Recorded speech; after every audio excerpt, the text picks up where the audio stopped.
అత్యాస అక్రమార్కులకు వరంగా మారుతోంది. కష్టపడకుండానే కోట్లు సంపాదించాలనే కొందరి బలహీనత అమాయక గిరిజనుల కష్టార్జితాన్ని నిలువునా ముంచేస్తోంది. నల్లగొండ జిల్లా ఇప్పుడు అక్రమ దందాలకు కేర్ ఆఫ్ అడ్రస్ గా మారుతోంది. ₹1,00,000 ఇస్తే నెల తిరగక ముందే 15,000 రూపాయల వడ్డీ అంటూ ఊరించి ఉడాయిస్తున్నారు. ఏకంగా 500 కోట్లకు పైగా సామాన్యుల సొమ్ము ఆవిరైపోయింది. బాలాజీ నాయక్ నుంచి భీమా నాయక్ వరకు పేర్లు మారుతున్నాయి, కానీ మోసాల తీరు మాత్రం ఒక్కటే. అసలు నల్లగొండ జిల్లాలో ఈ వడ్డీ మాయాజాలం ఎలా సాగుతోంది? అధికారులు అరెస్టులతోనే ఎందుకు సరిపెడుతున్నారు? బాధితులకు న్యాయం జరిగేది ఎప్పుడు?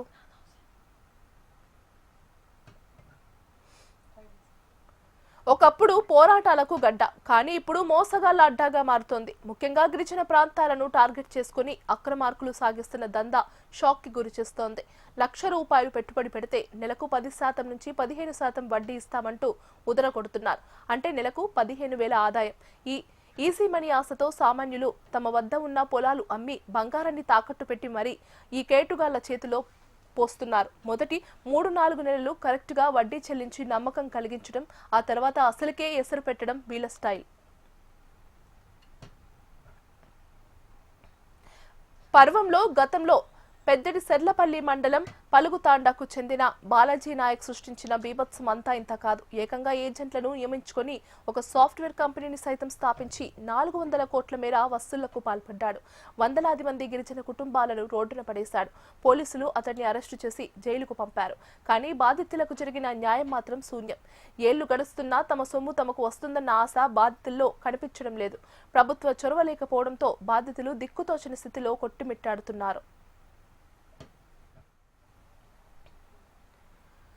ఇది మరవక ముందే జిల్లాలో మరో భారీ స్కామ్ వెలుగు చూసింది. ఈసారి తెరపైకి భీమా నాయక్ వచ్చాడు. డిండి మండలం జాల్తండాకు చెందిన ఇతగాడు పాత పద్ధతిలోనే వడ్డీ ఆశ చూపి సుమారు 100 కోట్లు వసూలు చేసినట్టు తెలుస్తోంది. ఒక్క ఫాల్తీ తండాలోనే 55 మంది బాధితుల నుంచి 7 కోట్లు కొల్లగొట్టాడంటే మోసం తీవ్రత ఎంత ఉందో అర్థం చేసుకోవచ్చు.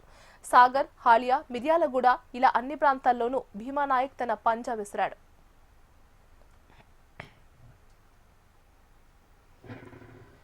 ట్విస్ట్ ఏంటంటే ఈ అక్రమ వడ్డీ ఉచ్చులో సామాన్యులే కాదు, ప్రభుత్వ ఉద్యోగులు కూడా చిక్కుకున్నారు. తాజా భీమ్ నాయక్ బాధితుల జాబితాలో ఒక తహసీల్దార్ కూడా ఉండటం జిల్లాలో హాట్ టాపిక్ గా మారింది. చట్టం తెలిసిన వారు, వ్యవస్థలో భాగమైన వారు సైతం ఇలాంటి ఈజీ మనీ ఉచ్చులో పడటం చూస్తుంటే అక్రమార్కులు ఏ స్థాయిలో మాయమాటలు చెప్పారో అర్థం చేసుకోవచ్చు.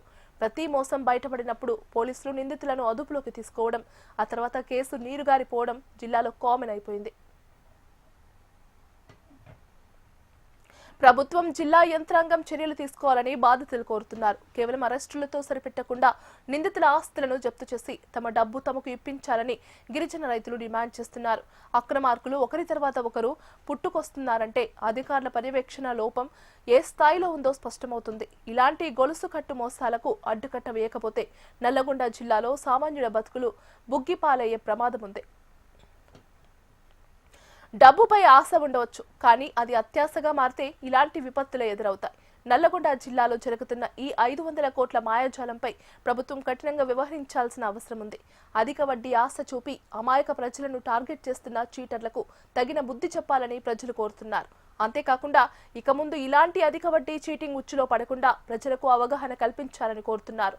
ప్రజలు కూడా జరుగుతున్న మోసాలను దృష్టిలో ఉంచుకొని మాయమాటలు చెప్పేవారి ఉచ్చులో పడవద్దని అధికారులు హెచ్చరిస్తున్నారు.